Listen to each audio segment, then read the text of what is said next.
budaknya yang merdeka. Laut takkan membiarkan penghuninya mentas, tak pula membiarkan penghuni daratan masuk ke dalamnya. Air adalah rumah bagi ikan. Binatang berbobot menapaki muka bumi. Tak ada siasat atau kiat bisa mengubah pengaturan ini.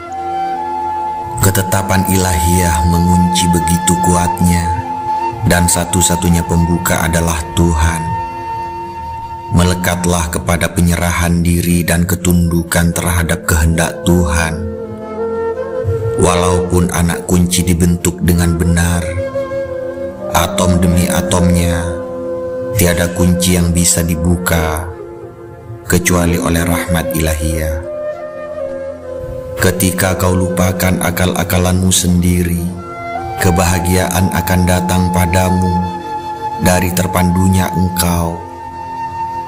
Ketika engkau lupakan dirimu sendiri, engkau akan diingat olehnya. Ketika engkau telah menjadi budaknya, barulah engkau merdeka. Matilah sebelum engkau mati. Engkau telah banyak menderita, tetapi engkau masih tetap berhijab, karena kematian itu suatu pokok yang mendasar, dan engkau belum mencapainya. Deritamu takkan berakhir sampai engkau mati. Engkau tidak dapat menjangkau atap tanpa menyelesaikan tangga panjatan. Walau hanya tersisa 2 buah dari 100 anak tangga, sang pemanjat yang telah keras berjuang tetap saja terhalang dari menjejakkan kaki di atas atap. Walau tambang hanya kurang 1 dari 100 depa, bagaimanakah caranya air sumur masuk ke dalam timba? Wahai pejalan, takkan pernah engkau mengalami kehancuran kapal keberadaan diri ini sampai engkau meletakkan pemberat terakhir. Ketahuilah, pemberat terakhir itu sangatlah pokok. Ia bagaikan bintang yang menembus, yang muncul pada malam hari. Ia menghancurkan kapal yang penuh ide jahat dan kesalahan ini. Kapal bangga diri ini, ketika ia sepenuhnya hancur, menjadi matahari di tengah lengkung biru al-jannah. Selama engkau belum mati, deritamu akan terus berkepanjangan. Engkau akan dipadamkan manakala fajar merekah. Wahai lilin dari Tiroz, ketahuilah, matahari dari alam ini tetap tersembunyi sampai bintang-bintang kita tertutup. Gunakanlah tongkat itu kepada dirimu sendiri. Hancurkanlah cinta dirimu, karena mata jasmaniah ini bagaikan sumbat pada pendengaranmu. Engkau tengah menggunakan tongkat itu kepada dirimu sendiri. Wahai manusia rendah, cinta diri ini adalah bayangan dari dirimu sendiri dalam cermin dari tindakan-tindakanku. Engkau telah melihat bayangan dari dirimu sendiri dalam cermin dari bentukku dan telah meradang, ingin menempur dirimu sendiri. Bagaikan singa yang terjun ke dalam sumur karena menyangka bayangan dirinya sendiri adalah musuhnya. Tidak diragukan lagi, ketiadaan adalah lawan dari keberadaan. Maksudnya adalah agar dari lawannya ini, engkau memperoleh sedikit pengetahuan tentang yang sebaliknya. Pada saat ini tidak ada sarana yang menyebabkan diketahuinya Tuhan, kecuali dengan penyangkalan kebalikan dalam kehidupan kini. Tiada saat yang tanpa jebakan. Wahai pemilik kesejatian, jika engkau menginginkan ketersingkapan hijab al-haq, pilihlah kematian dan robeklah hijab. Bukanlah ini kematian yang kemudian membawamu ke dalam kubur, melainkan suatu kematian berupa transformasi jiwa, sehingga ia akan membawamu ke dalam suatu cahaya. Ketika seseorang beranjak dewasa, masa kanak-kanaknya mati. Ketika dia tumbuh putih seperti orang Yunani, ia menanggalkan celupan hitamnya yang bagaikan orang Afrika. Ketika bumi menjadi emas, tiada tertinggal unsur kebumiannya. Ketika sedih menjadi gembira, duri kesedihan tiada tersisa. Karenanya, Sang Mustafa bersabda, "Wahai pencari rahasia-rahasia, jika engkau hendak melihat orang mati yang hidup, yang berjalan-jalan di atas bumi, seperti orang yang masih hidup, namun dia telah mati dan jiwanya telah pergi ke Al-Jannah. Orang yang jiwanya memiliki tempat tinggal yang tinggi, saat ini ketika ajalnya tiba, tidaklah jiwanya dipindahkan, karena dia telah dipindahkan sebelum mati. Rahasia ini hanya dimengerti dengan mengalami kematian, bukannya dengan menggunakan nalar seseorang. Tetaplah itu sebuah pemindahan, tetapi tidak sama dengan pemindahan jiwa-jiwa dari mereka yang rendah.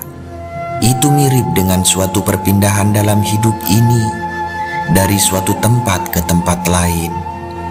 Jika ada yang ingin melihat seseorang yang telah mati, tapi masih tampak berjalan di bumi, biarkanlah dia memperhatikan Abu Bakar sang soleh, yang dengan menjadi seorang saksi yang sidik, menjadi pangeran kebangkitan.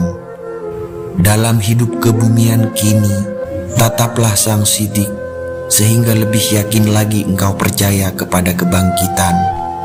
Karena itulah Muhammad merupakan 100 kebangkitan jiwa di sini dan kini, sebab terlarutkan dia dalam kematian dari kehilangan dan keterikatan sementara.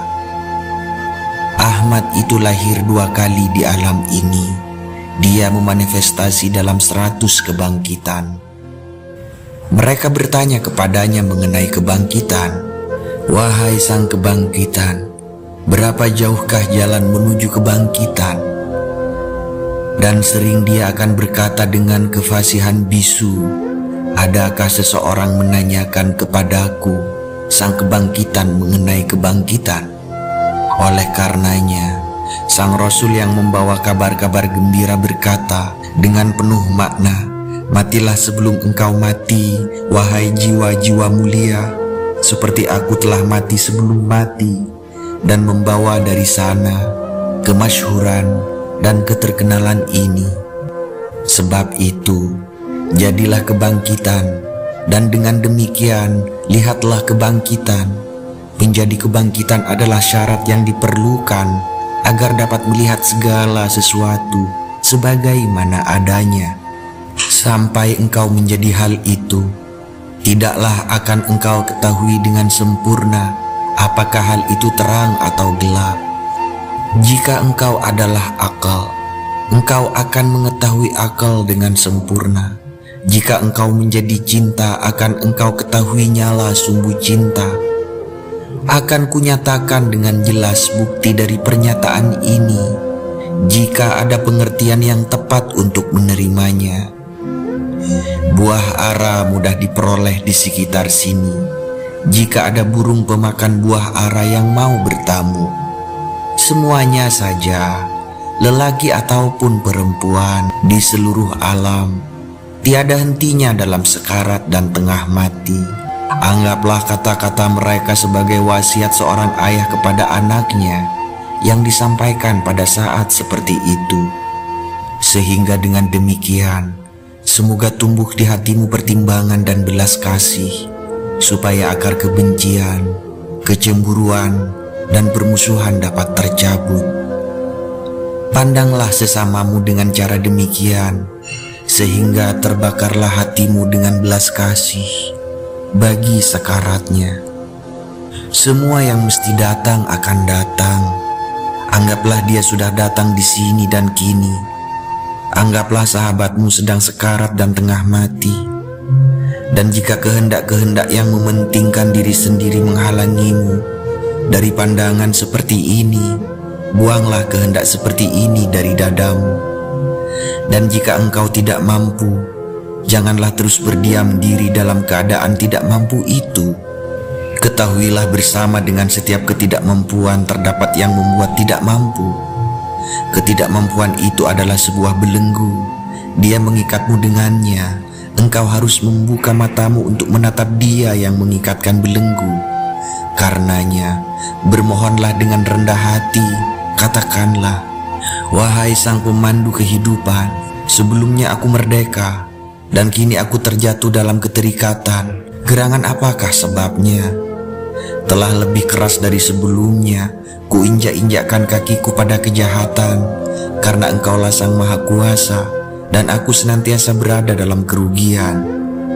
Selama ini aku tuli pada seruanmu, seraya mengaku-ngaku diri seorang penghancur berhala, padahal sesungguhnya aku adalah seorang pembuat berhala.